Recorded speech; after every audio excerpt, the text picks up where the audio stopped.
जावेद की स्टोरी है, ना ही वो किसी इंटरवल के बाद की पिक्चर है। एक बहुत ही सीरियस, बहुत ही गंभीर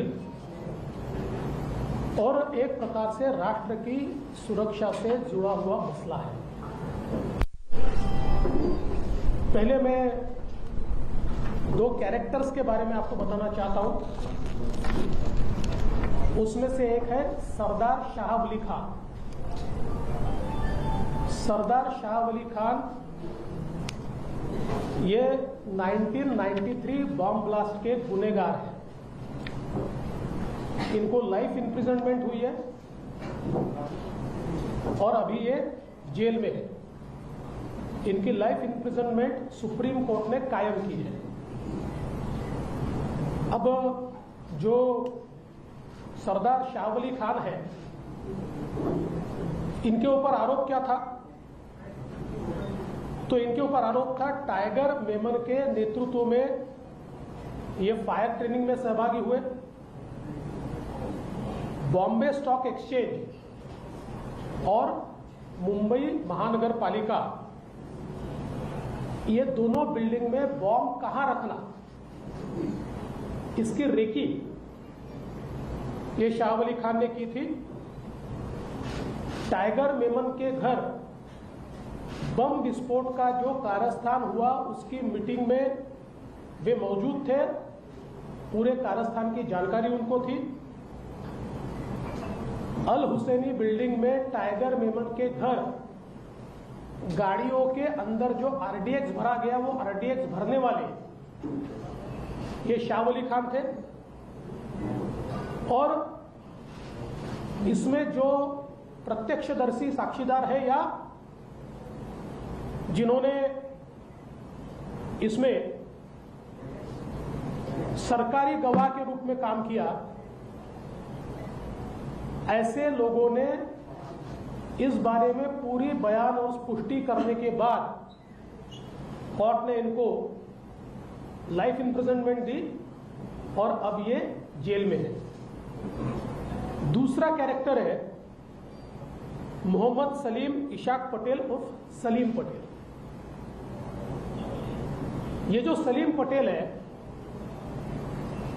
आपको याद होगा कि स्वर्गीय आर पाटिल जी का एक समय वो कहीं किसी इफ्तार पार्टी में गए और उसके बाद आप लोगों ने न्यूज़ चलाई थी कि गुनहगार के साथ उनकी फोटो चली। आर पाटिल जी का उसमें कोई दोष नहीं था, लेकिन जिनके साथ या दाऊद के आदमी के साथ उनकी फोटो चली, वो दाऊद के आदमी के साथ चली हुई फोटो में जो दाऊद का आदमी बताया जाता है वो है ये सलीम पटेल। सलीम पटेल हसीना पार्कर के ड्राइवर भी थे, बॉडीगार्ड भी थे और फ्रंटमैन भी थे। और हसीना पार्कर, इनको जब 2007 में अरेस्ट हुई तो उनके साथ में सलीम पटेल को भी अरेस्ट हुई। और मुंबई पुलिस का रिकॉर्ड अगर हम चेक करें और इंटेलिजेंस का भी रिकॉर्ड हम चेक करें तो दाऊद के फरार होने के बाद ये जो उनकी बहन थी हसीना पार्कर, या जिनको हसीना आपा कहा जाता था, इनके नाम से संपत्तियां जमा होती थी और इन संपत्तियों को जमा करने वाला ये सलीम पटेल होता था। इसके नाम से पावर ऑफ अटर्नी ली जाती थी। और आप अगर उस समय के न्यूज आइटम्स भी निकालेंगे तो आपके ध्यान में आएगा कि ये जो सलीम पटेल है, ये जो सारा बिजनेस चलता था लैंड ग्रैबिंग का, उसमें हसीना पार्कर के सबसे प्रमुख इस प्रकार से ये सलीम पटेल थे। अब ये तो हुई ये दोनों की बात। अब इनका संबंध क्या है? अब कुर्ला में एक 3 एकड़ जगह, 2 एकड़ 80 यानी 2.80 एकड़, 3 से थोड़ी कम, 1,23,000 स्क्वायर फीट की जगह, इसको गोवा वाला कंपाउंड कहा जाता है। तो गोवा वाला करके उनकी जगह थी, और ये जगह कहां है कुर्ला में? एलबीएस रोड पर। जिनको एलबीएस रोड, आपको तो मेरे से ज्यादा जानकारी है कि वो कितना प्राइस्ड एरिया है। एलबीएस रोड पर ये जो जमीन है, इस जमीन की एक रजिस्ट्री सॉलिडस नाम की कंपनी के साथ हुई, और मैंने आपको सारे कागजात दिए हैं। मैंने आपको ये रजिस्ट्री की कॉपी भी दी है। अभी ये जो इसमें जो हुआ है, वो अगर हम देखें तो किसके किसके बीच हुआ है? ये हुआ है मरियम बाई ब्यूरो ऑफ गोवा वाला, मुनीरा प्लम्बर, ये दोनों की तरफ से पावर ऑफ अटर्नी होल्डर है Salim Patel. Irrevocable power of attorney holder है सलीम पटेल। और दूसरे बिक्री करने वाले कौन है? दूसरे बिक्री करने वाले हैं सरदार शाह वली खान, यानी सलीम पटेल और शाह वली खान ने मिलकर इस जमीन की बिक्री की है। बिक्री किसको की है? Solidus investments private limited. ये Solidus investment private limited company है नवाब मलिक जी के परिवार की। इस पर जो आपको मैंने दिया हुआ है, इस पर लेने वाले की साइन है, वो है फराज मलिक इनकी। इस सॉलिडस में 2019 में स्वयं नवाब मलिक भी थे। उन्होंने कुछ समय के लिए वो थे, बाद में फिर मंत्री बनने का उन्होंने इस्तीफा दिया, और आज भी उनके परिवार के लोग उसमें हैं। फराज मलिक, इन्होंने ये जमीन खरीदी। अब इसमें सबसे बड़ी बात यह है कि ये जो जमीन इन्होंने खरीदी, उस समय वहां रेट क्या था, वो भी बहुत महत्वपूर्ण है। उस समय वहां पर फोनिक्स मार्केट कुर्ला, आप लोग जानते हैं, एलबीएस रोड पर ही आगे है।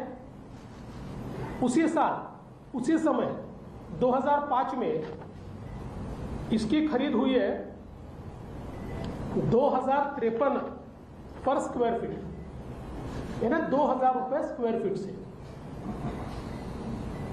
Ready regular rate 8,550 square metre है, और मार्केट रेट 2053 स्क्वायर फीट के हिसाब से।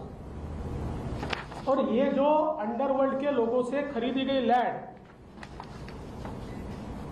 कुल 3 एकड़ एलबीएस रोड पर जमीन खरीदी गई 30 लाख रुपए में, 30 लाख, और उसमें से भी पेमेंट हुआ है 20 लाख रुपए का, 20 लाख। अच्छा, पेमेंट किसको हुआ है वो भी आपको मैंने दिया है, इसी रजिस्ट्री में वो दिया हुआ है। अगर आप रजिस्ट्री का पेज नंबर 5 देखेंगे तो नाही, आम्ही तुम्हाला याच्यावर दिलाय काय पीडीएफ वर दिले नसेल मिळाले तर मी येऊन जाईल पीडीएफ वर दिलाय।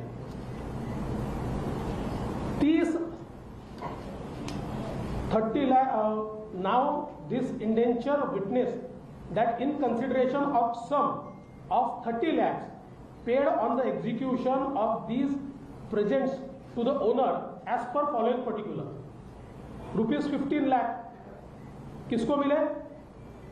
पार्टी नंबर 1 एंड 2, लेकिन 1 एंड 2 को नहीं मिले, उनके power of attorney holder Salim Patel, इनके अकाउंट में ये 15 लाख रुपए मिले, सलीम पटेल के अकाउंट में। उसका अकाउंट नंबर वगैरह सारा दिया हुआ है। और फिर a sum of 10 lakh paid on execution of this to, वो किसको मिले?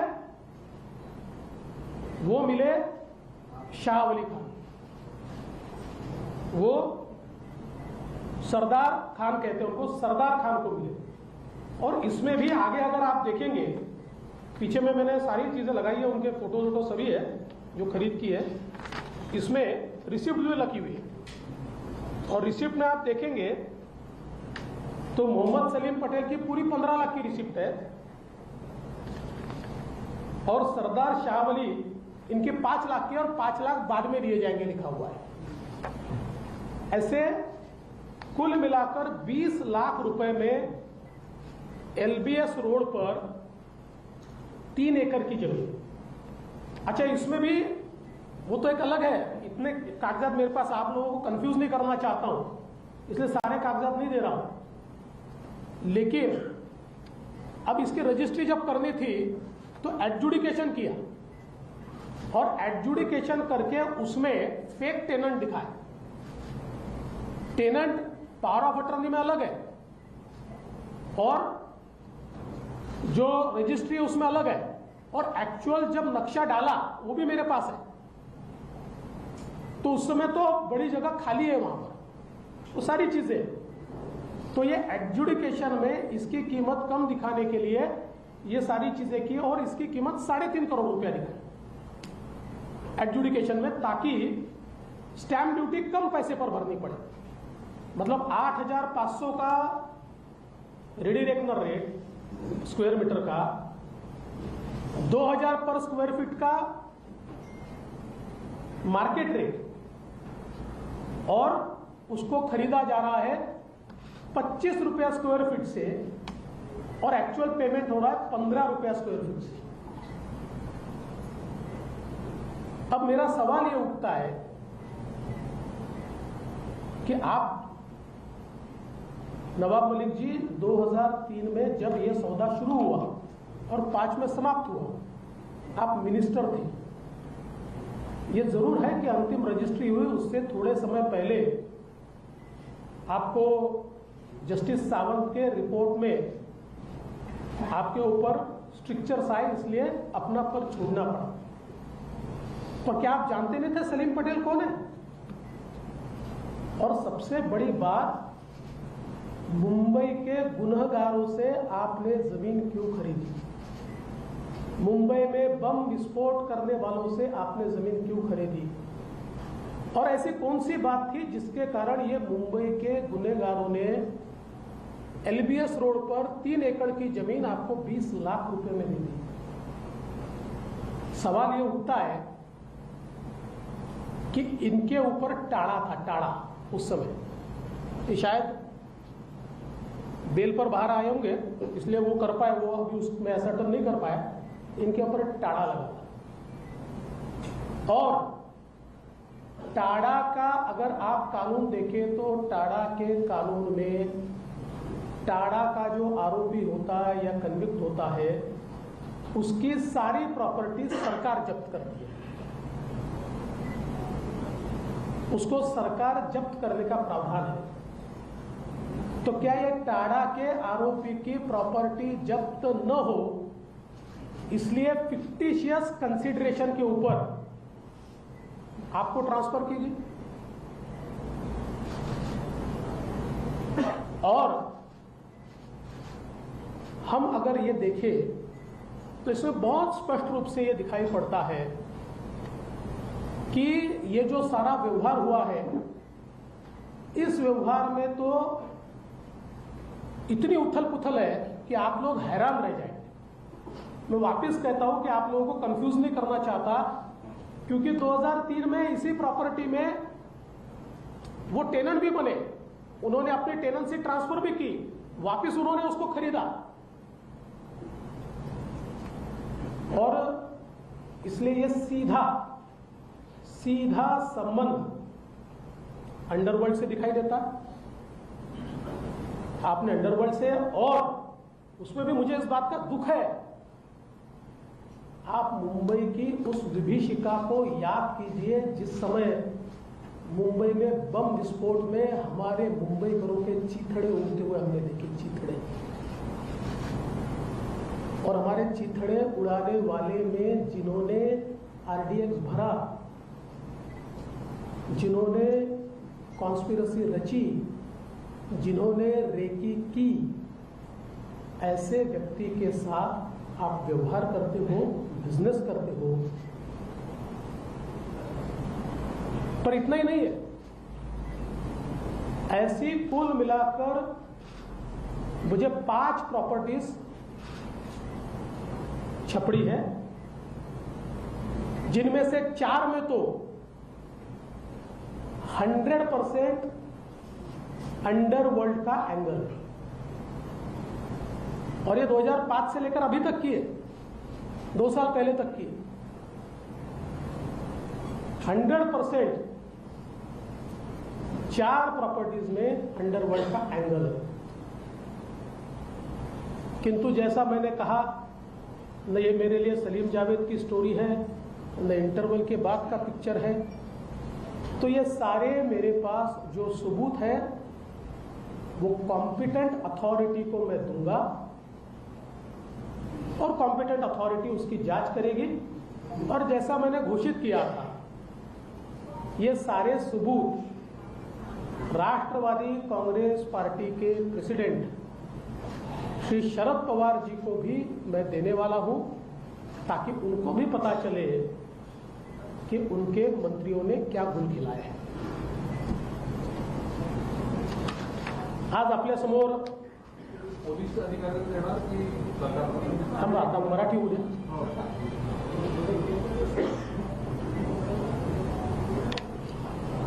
आज आपल्या समोर एक महत्वाचा विषय मी मांडतोय।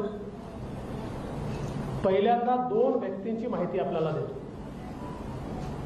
पहिले आहेत सरदार। तो यहां पर महाराष्ट्र के पूर्व मुख्यमंत्री देवेंद्र फडणवीस ने नवाब मलिक पर पलटवार किया है। आरोप प्रत्यारोप का दौर साफ तौर से यहां पर देखने को मिल रहा है। उन्होंने कहा है कि जो लोग मुंबई ब्लास्ट के दोषी थे, जिनका कनेक्शन दाऊद इब्राहिम से था, मुंबई के गुनहगारों से नवाब मलिक ने जमीन क्यों खरीदी, अंडरवर्ल्ड से किस तरह से नवाब मलिक का यहां पर कनेक्शन है, इसको लेकर तथ्यों के साथ, सबूत के साथ, रजिस्ट्री के साथ देवेंद्र फडणवीस प्रेस कॉन्फ्रेंस कर रहे हैं और नवाब मलिक पर एक के बाद एक बड़े आरोप लगा रहे हैं। इससे पहले नवाब मलिक ने देवेंद्र फडणवीस पर आरोप लगाए थे कि महाराष्ट्र, गोवा, मुंबई में ड्रग्स का कारोबार जो है वो देवेंद्र फडणवीस के संरक्षण में चल रहा है।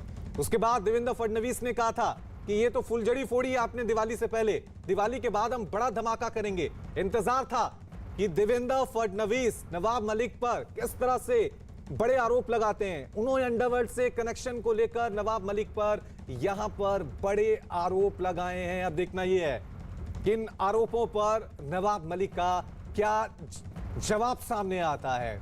सलीम पटेल, यहां पर उन्होंने एक नाम का जिक्र किया है जिसका सीधा कनेक्शन हसीना पारकर से है, दाऊद इब्राहिम से है। उन्होंने कहा है कि इनसे नवाब मलिक ने करोड़ों रुपए की जमीन लाखों रुपए में कैसे खरीदे। चलिए इस खबर पे और ज्यादा जानकारी के लिए सीधा रुख करते हैं मेरे सहयोगी अभिषेक का। अभिषेक, यहां पर पलटवार किया है देवेंद्र फडणवीस ने और तथ्यों के साथ, रजिस्ट्री के साथ सामने आए हैं और कह रहे हैं कि नवाब मलिक का सीधा कनेक्शन अंडरवर्ल्ड से है। बिल्कुल, ये बड़ा पलटवार है और खास करके देवेंद्र फडणवीस ने जिस तरीके से कहा था कि वो दिवाली के बाद बम फोड़ेंगे और पहुंचने के बाद सबसे पहले उन्होंने कहा कि वो सलीम जावेद की स्टोरी नहीं बता रहे हैं, ये सीरियस ऑफेंस है। और जिस तरीके से खासकर 1992 में जिस समय ब्लास्ट हुआ था मुंबई में कई जगहों पर और सैकड़ों लोगों की जान गई थी, उसमें जो अंडरवर्ल्ड कनेक्शन सामने आए थे और उसमें जो आरोपी थे, उन आरोपियों से सीधे संबंध नवाब मलिक के हैं। और किस तरीके से जमीन खरीदी गई, खास करके एक जमीन जिसकी कीमत 2000 रुपए स्क्वायर फीट के हिसाब से मार्केट रेट था, उस समय में वो जमीन सिर्फ 15 रुपए में खरीदी गई और अंडरवर्ल्ड के लोगों से खरीदी गई। इसका मतलब सीधा है कि सीधा कनेक्शन अंडरवर्ल्ड के साथ होता है। और सबसे बड़ी बात उन्होंने कही कि ये सारी चीजें वो कॉम्पिटेंट अथॉरिटी, खास करके जो भी इससे जुड़े अधिकारी हैं, उन सारे अधिकारियों को देने के साथ ही सारे सबूत वो शरद पवार जो एनसीपी के अध्यक्ष हैं उनको देंगे और उनको देने के बाद ये कॉम्पिटेंट अथॉरिटी से ये भी गुजारिश करेंगे कि इस पूरे मामले की जांच होनी चाहिए। और 5 प्रॉपर्टी की बात उन्होंने की है। 5 प्रॉपर्टी में से 4 इस तरीके की प्रॉपर्टी सीधे अंडरवर्ल्ड कनेक्शन के जरिए